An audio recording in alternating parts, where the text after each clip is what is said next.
소중한 나 무한 행복.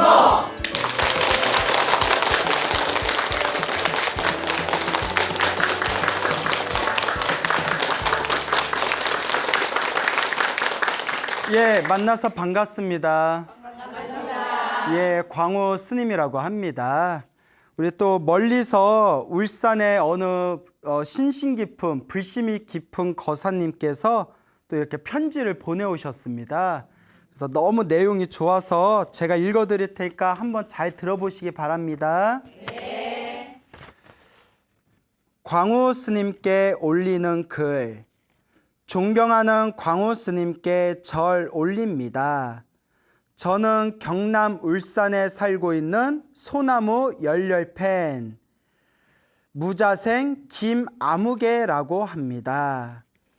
저는 항상 불교 TV를 신행생활의 큰 스승으로 삼고 의지하며 부처님 법대로 살아보자고 노력하는 걸어다니는 종합병원의 또 다른 별명을 가진 나약한 불자입니다.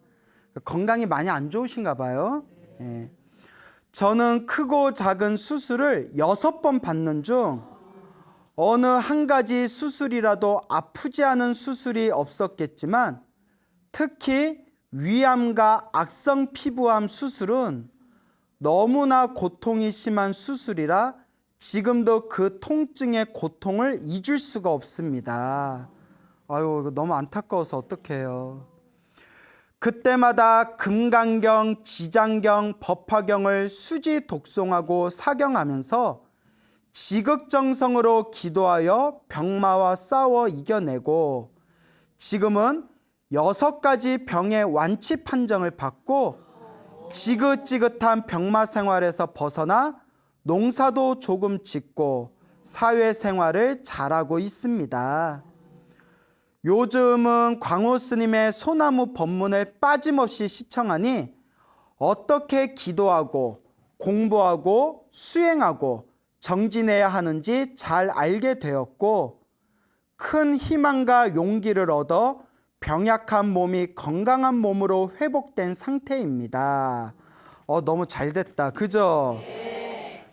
돌이켜보면 의사 선생님께서도 꼭 완치된다고 보장 못한다는 무서운 병으로 수술대에 올라가기 전에는 지푸라기라도 잡는 심정으로 부처님 경전을 가슴에 안고 수지독송, 지극정성 기도하니 불안, 공포, 번뇌, 망상이 순식간에 눈 녹듯 사라졌습니다.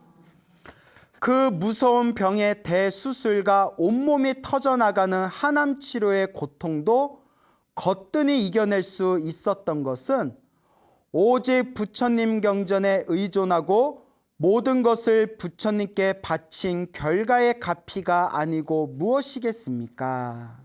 정말 부처님 가피 받으신 거예요? 두서없는 이 글이 저와 같이 크고 작은 수술과 병마의 고통에서 몸부림치는 환우들의 투병 생활에 큰 도움이 되기를 바라는 마음 간절하여 망설이다 조심스럽게 이 글을 광우 스님께 올립니다. 돌이켜 생각해보면 알게 모르게 전생에 지은 업이 너무 무거워 이 무서운 병마가 저에게 닥친 것을 알아차리고 죄 무게가 조금이라도 가벼워지는 일이라면 몸과 마음을 아끼지 않으려 해도 탐진치 삼독에 빠져 헤어나오지 못한 채 허송세월을 보내던 중 광우 스님 법문이 새록새록 저의 가슴에 큰 희망과 용기를 심어주니 그 공덕이 크고 깊게 자라고 있습니다.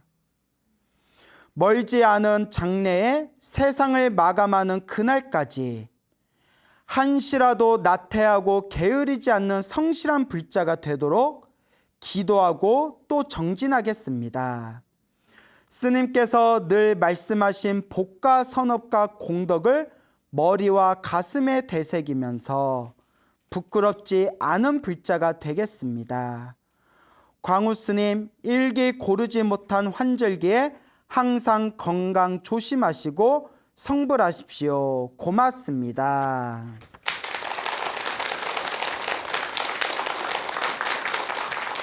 자, 편지 잘 들어보셨죠? 네. 이렇게 우리가 살아가면서 힘들고 괴롭고 답답할 때 부처님께 의지하고 기도하는 힘은 우리 삶에 아주 놀라운 큰 희망과 불빛이 됩니다. 그러니까 여러분들도 항상 힘들고 괴롭고 답답할 때 무엇을 열심히 하셔라? 예, 기도를 열심히 하시고 부처님과 보살님께 의지하여라. 이렇게 꼭 말씀드리고 싶습니다. 얼마 전에 또 굉장한 소중한 그런 이야기를 듣게 되었는데요. 여러분들이 굉장히 큰 도움이 될 거라고 생각을 합니다. 지금 수원에 있는 사찰에서 신앙생활을 하고 계시는 어느 불자님의 이야기입니다. 수원에 있는 사찰에서 신앙생활을 하고 계시는데 보살님께서 지금 연세가 66살이 되신대요. 66살이 되시는 이 불자님이신데 이 불자님께서 1980년도부터 그 식당을 운영을 하셨대요. 식당 가게를 운영하셨는데 거의 한 40년 되죠. 그 식당 가게를 운영할 때 급성 간염이 오셨대요. 급성 간염 굉장히 무서운 병이지 않습니까? 그래서 몸이 너무 이상하다 싶어서 병원에 갔더니 급성 간염이었는데 황달이 찾아왔대요. 온몸에 황달이 노래끼하게 황달이 생기고 몸에 퉁퉁 붓더래요. 얼굴하고 손발이 그냥 퉁퉁 붓는 거 있지 않습니까? 의사가 하는 얘기가 이건 무조건 쉬어야 된다. 무조건 쉬어야 된다. 약 먹고 좋은 음식 먹고 푹 쉬어라. 안 그러면 큰일 난다. 근데 미치고 팔짝 뛰겼대래요. 왜냐? 식당을 운영하면서 생계가 걸려 있으니까. 그때 어린 딸하고 아들이 있었대요. 어린 딸과 아들이 있었는데 생계를 책임지고 있는데 그 식당을 운영하지 않고 쉬어버리면 누가 애들 먹여 살려요. 이게 어떻게 보면 우리 같은 서민들은 하루 먹고 하루 사시는 분들 많지 않습니까? 참 쉬기도 힘들어요. 자, 정말 힘들고 괴롭고 도저히 어찌할 수도 없는 인생의 절벽과 같은 낭떠러지에 만났을 때 우리가 의지할 수 있는 가장 좋은 방법 중에 하나가 바로 무엇이다? 기도라는 거예요. 기도는 놀라운 기적과 가피를 우리에게 안겨줍니다. 이 보살님이 그 당시 40년 전이면 좀 젊었을 때잖아요. 그때 또 어디서 들은 내용이 있으셨는지 관세음보살을 부르셨대요. 관세음보살. 그러니까 따로 기도할 시간도 없었대요. 그냥 아침에 눈 뜨면 저녁에 잠들 때까지 식당에서 낮에 일하면서도 입으로 혹은 사람들이 있을 땐 마음속으로 계속 관세음보살 부르셨대요. 관세음보살.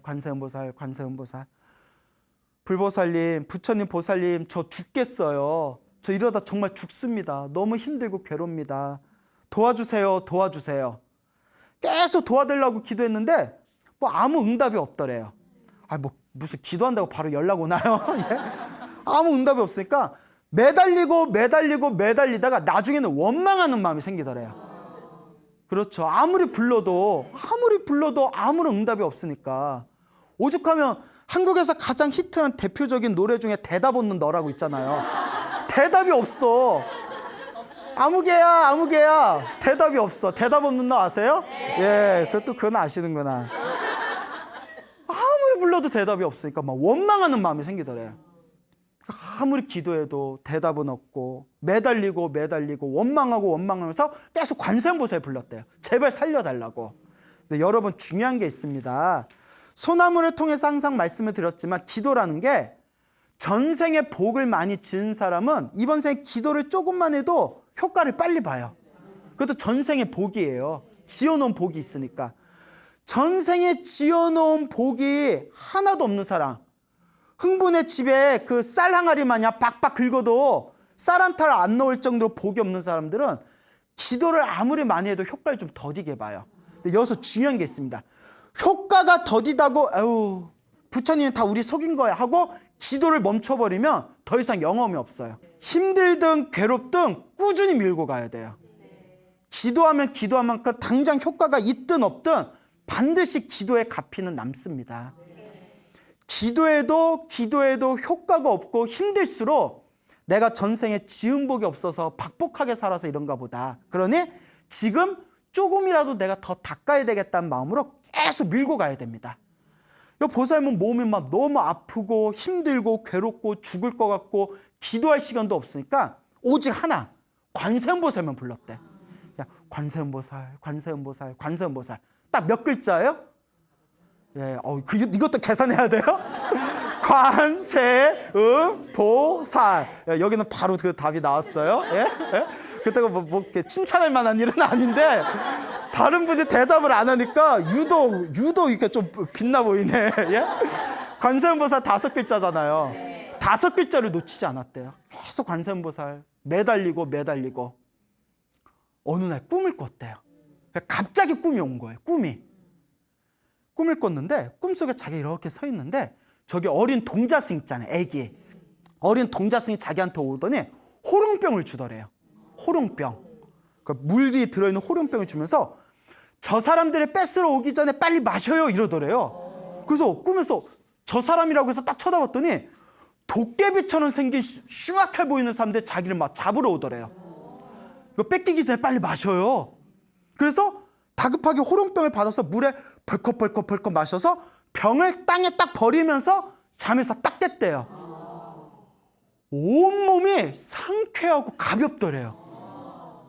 그 급성 강열 때문에 황달 생기고 몸이 퉁퉁 붓고 죽을 듯이 아팠잖아요.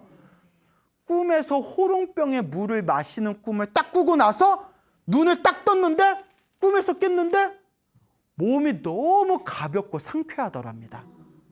그리고 그 꿈을 꾼 그날 이후로 지금까지 한 번도 크게 아파 본 적이 없대요. 믿습니까, 여러분? 네. 이게 갚이고 기도의 힘이고 기적입니다. 그 꿈을 꾸고 나서 한 번도 크게 아파 본 적이 없다랍니다. 그래서 딱 이게 제가 그 꿈을 딱 이렇게 듣는 순간 그 호롱병을 가지고 온 애기 동자승은 누구겠어요? 관세음보살 화신이에요. 그래서 관세음보살님 탱화를 보면 병을 들고 있는 그림이 많아요. 보신 적 있어요? 정병. 봤구나. 어디서? 예, 어디서 봤어요? 절에 가서 바뀌었죠. 그래요? 예, 그래 미안해요. 정병이라고 해요. 정병. 깨끗할 정자를 써서 정병. 그래서 뭐 호롱병 같은 거 들고 있는 거 많잖아요. 그러니까 호롱병에 있는 물이 우리 중생의 업장을 소멸해주고 중생의 번뇌를 식혀주는 역할을 하거든요. 근데 동자승이 병을 주면서 뭐라고 해요? 저 사람들 뺏으러 오기 전에 빨리 마셔야 했잖아요. 저 흉악해 보이는 사람들은 누구였을까요? 내 업보였던 거예요. 내 업보. 나를 이렇게 힘들고 괴롭게 했던 업보들. 근데 사실 그 업보가 사실 누가 지은 거다? 내가 지은 거예요. 그걸 녹이는 것도 누가 녹인다? 내가 녹이는 거예요. 그래서 제가 불자님들이 항상 이런 질문 던져요. 스님, 무슨 기도를 해야 효과가 빨라요? 그럴 때마다 제가 항상 드리는 이야기가 있어요. 어떤 기도를 하든 정성이 중요하다. 정말 간절하고 정성스럽게 아무 기도나 해봐라. 반드시 하나로 통한다. 그 보살님은 딱 뭐만 했다? 관세음보살 딱 5글자만 했어요. 또 제 주변에는 오직 지장보살만 불러서 갚이 받은 분들도 있어요. 어떤 분은 오직 법화경 사경만 해서 갚이 받은 분도 있어요.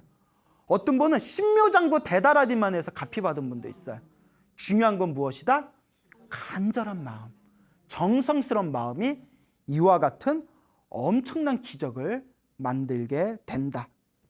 그리고 이 보살님이 또 재미난 얘기를 하시더라고요. 보살님께서 남편이 있으셨는데 남편 되시는 분께서 남편 쪽 형제들이 다들 단명살이 있었대요. 딱 50줄에 들었으면 다들 차례로 세상을 떠나셨대요. 그런 집안이 있잖아요. 그러니까 딱 50줄에만 들어가면 60을 못 넘기고 다 차례차례 세상을 떠나는 거예요. 근데 남편도 어디 가서 뭘 보면 40을 못 넘긴다는 얘기를 들었대요. 40 넘기기 힘들다. 이런 얘기 들으면 좀 찝찝하잖아요. 그럼 여러분, 40 넘기기 힘들다. 그러니까 뭐 네 남편은 단명살이 있다. 네 자식 오래 못 산다. 너 수명이 짧다. 이렇게 겁주는 사람들이 있어요. 사이비드 중에 그런 겁주는 사람들이 있습니다. 그러니까 그 말에 또 속고 무서워서 막 막 큰 돈 줘가지고 막 비방 쓰고 하는 사람들이 있거든요. 근데 효과 본다 못 본다? 예. 내가 단명할 업이 있다면 그 업도 누가 지은 거다? 내가 지은 거예요. 그럼 누가 풀어야 돼요? 내가 풀어야 돼요. 부적 몇 장 썼다고 그 업이 풀리겠어요? 무슨 제사 좀 몇 번 지냈다고 그 업이 풀리겠어요? 뭐 시카를 안고 잔다고 그 업이 풀리겠어요? 어떤 분이 그래요. 광우 스님 저 부적 좀 써주세요 이래요. 아니 나 부적 같은 거 못 쓴다. 왜 그러니까 광우 스님 같은 분이 부적 써주시면 진짜 부적발이 있을 것 같아 이래요. 내가 욕심이 있었으면 내 질렀어. 얼마 줄 거야? 내가 이래. 어? 내가 정성껏 써줄까 얼마 줄 거야? 근데 제가 이런 얘기를 했어요. 부적으로 운명이 바뀔 수 있다면 일로 등짝에 문신을 하라고. 아, 뭐하러 종이 쪼가리 들고 다녀요? 등짝에 문신을 해버리지. 또 그건 싫대. 너무 흥분했나 봐요. 예. 자기 업은 누가 풀어야 된다? 기도를 해야 됩니다. 이 보살님이 이제 전생에 성근이 있고 또 기도 열심히 해서 기도빨도 받아봤잖아요. 그러니까 항상 여보 좋은 스승을 만나야 돼. 누굴 만나야 된다? 좋은 스승을 만나야 됩니다. 그때 수원의 복령사라는 절이 있어요. 지금은 이제 세상을 떠나셨는데 그 당시에 수원 복령사에 묘엄이라는 비구니 스님이 계셨어요. 묘엄 스님이라고 비구니 스님인데 아주 비구니계 큰 스님이십니다. 그 예전에 소나무에서도 그 묘엄 스님 능엄주 이야기에서 제가 소나무에서 그 가피 이야기도 했었거든요. 아마 보신 분이 기억이 나실 거예요. 아무도 안 나는구나. 했어요? 그 여기만 남고 다 나가. 아 그래요? 또 흥분한 것 같죠? 예, 갱년기예요. 이해하세요? 예. 자, 그 수원에 이제 묘엄 스님이라는 그 비구니 스님 큰 스님이 계셨는데 지금 세상을 떠나셨어요. 그 묘엄 스님을 이제 우연히 만났는데 묘엄 스님한테 이제 그 상담을 했더니 묘엄 스님이 남편을 위해서 100배, 1000배 남편을 위해서 절을 해라라고 했대요. 그러니까 이 보살님이 예 하겠습니다 하고 매일매일 사찰해서 남편을 위해서 108배 절을 올렸대요. 매일매일 108배 절을 올리고 한 번씩 철야정진할 때마다 3000배씩 절을 했대요. 야 3000배 하기 쉬워요 어려워요? 근데 누구를 위해서? 남편을 위해서. 금실 좋은가 봐. 여러분들 같으면 남편을 위해서 절하겠어요 못하겠어요? 와 저기 막 고개 걸려서 남편 서운해하겠다. 어떡해. 내가 이래서 결혼을 안 해 내가. 좋다고 결혼했더니 나를 위해서 3000배를 못해줘? 아 진짜 나 또 흥분하네. 내 감정몰입했나 보다. 남편을 위해서 막 3000배도 해줬대요. 그러다 몇 년이 지난 뒤에 자 정말 남편을 사랑했나 봐요. 봉정암 아시죠? 봉정암 설악산 봉정암 있잖아요. 봉정암을 제가 백담사에 살 때 20대 백담사에 살 때요. 20대 때 봉정암을 한 20번 올라갔었어요. 근데 우리 같이 이제 좀 젊은 남자들은 한 3시간이면 올라가요. 저도 한 3시간에서 3시간 반 정도에 올라가고 쉬엄쉬엄 쉬면서 가면 그래도 한 4시간이면 올라가고 같이 살았던 스님 중에 체력이 엄청 좋았던 스님이 있었거든요. 키가 작고 통뼈에 무슨 머슴처럼 생긴 스님이 있었는데 짝짝만 하고 힘 좋아 보이는 스타일 있잖아요. 2시간 반 만에 올라가요. 백담사에서 봉정암까지 2시간 반 만에 올라가더라고. 야 진짜 대단하더라. 예, 체력 부럽더라. 예, 그래요? 자, 그래서 이제 봉정암을 보통 이렇게 평소에 운동을 안 하신 그런 이제 여성분들이 올라가면 막 5시간, 6시간도 걸려요. 중간에 쉬었다가 올라가고 쉬었다 올라가면 대여섯 시간 걸리는데 그 보살님도 거의 뭐 5시간 가까이 봉정암에 5시간을 걸어 올라가 가지고 3000배를 했대요. 올라가는 것도 힘든데 5시간, 6시간을 걸어 올라가서 뭘 했다? 누구를 위해서? 이야, 남편이 전생에 복을 엄청 많이 줬나 봐. 나를 위해서 3000배 해줄 사람 없나? 예? 야, 복을 많이 줬나 봐요. 그죠? 그래서 이제 3000배를 했는데 여기서 이제 재미난 얘기가 나와요. 5, 6시간을 걸어 올라가서 3000배를 하니까 몸이 얼마나 피곤해요. 한밤중에 철야정진하면서 2700배에서 2800배를 넘어갈 때 너무 힘들어서 절하다가 깜빡 졸았대요. 깜빡 졸았는데 눈앞에 큰 장군이 있더래요. 무거운 갑옷을 들고 있는 큰 장군이 있었는데 장군이 점점 몸이 사르르르 녹더래요. 몸이 사르르르 아이스크림 녹듯이 녹더니 아주 천진난만한 애기 동자로 변하더래요. 천진난만한 해맑은 동자로 뿅 하고 변하면서 꿈에서 딱 깼대요. 근데 마음이 너무 편안하더래요. 마음이 너무 편안해서 이제 거기 이제 산에서 내려왔는데 삼천배에 마치고 그렇게 남편이 59세까지 사셨대요. 물론 60은 못 넘기셨지만 그래도 40을 못 넘길 거라고 했던 분이 20년 가까이 사신 거잖아요. 근데 놀라운 게 여기 이제 놀라운 게 그 보살님이 남편 되신 분이 59살에 세상을 떠나셔도 너무나 기쁘고 잔치 벌이듯이 장례를 치렀대요. 기쁜 마음으로. 왜 그런가 하면 남편이 돌아가실 때 편하게 가셨는데 마지막 돌아가실 때 그 모습이 애기같이 해맑아 보이더래요. 순간 어디서 봤던 모습이었다? 예, 봉정함에서 그 해맑고 천진난만하게 보였던 동자승의 그 모습 그대로 가셨대요. 아, 이거였구나. 그 남편이 세상을 떠날 때 너무 편안하게 웃으면서 세상을 떠나서 자기가 너무나 편안한 마음으로 장례식을 잔치 벌이듯이 그렇게 기분 좋게 남편을 보내드렸다라고 저에게 이 이야기를 전해주셨습니다. 너무나 감동적이지 않아요? 그래서 이 보살님께서 그 수원 쪽에 반안사라는 절이 있대요. 반안사라고 못 들어보셨죠? 예, 그래서 수원에 있는 반안사에서 지금 신행 생활을 하고 계시는 분인데 지금도 이 부처님의 은혜를 감사하면서 그러니까 봉사하는 마음으로 살고 계신다고 합니다. 그래서 항상 부처님 너무나 감사한 부처님의 은혜에 너무나 감사하면서 부처님을 생명의 은인과 같은 마음으로 지금 살아가고 계시는 우리 심신 깊은 어느 불자님의 이야기가 되겠습니다. 근데 여러분 중요한 게 있어요. 이런 얘기가 남 얘기가 되어서는 안 돼요. 이게 그냥 남이 겪은 이야기, 무슨 전설의 고향, 뭐 이야기 속으로 전설 따라 산천리 의미가 없어요.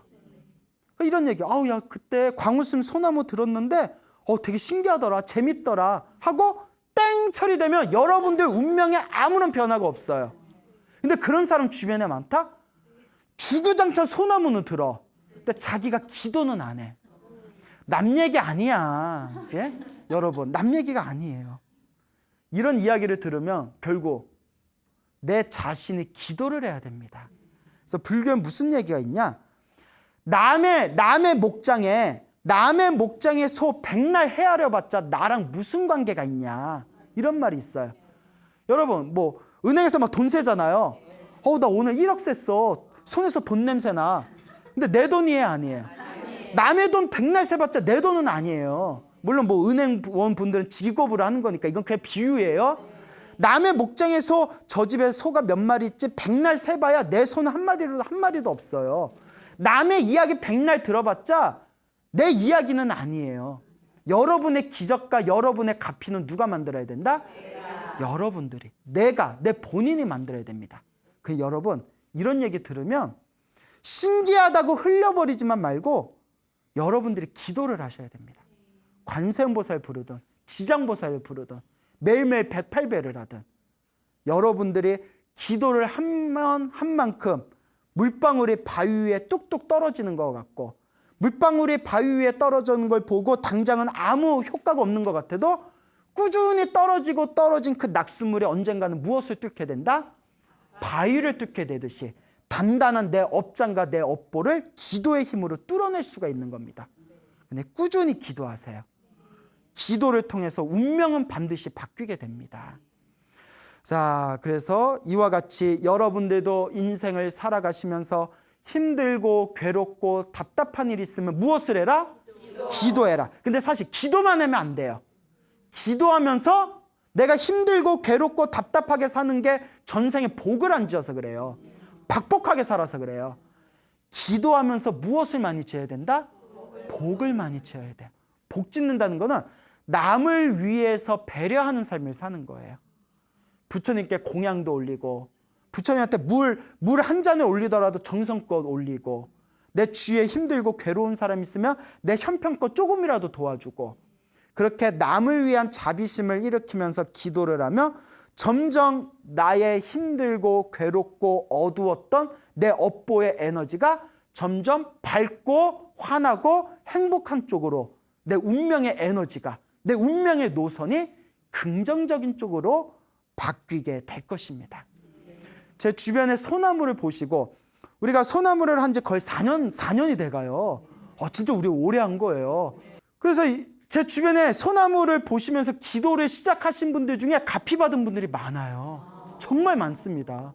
지금 그 이야기가, 오늘도 저랑 이제 친한 PD님하고 대화하다가 PD님이 아직도 할 이야기가 남았나요 해서 지금 새로운 이야기가 막 쏟아지고 있다고.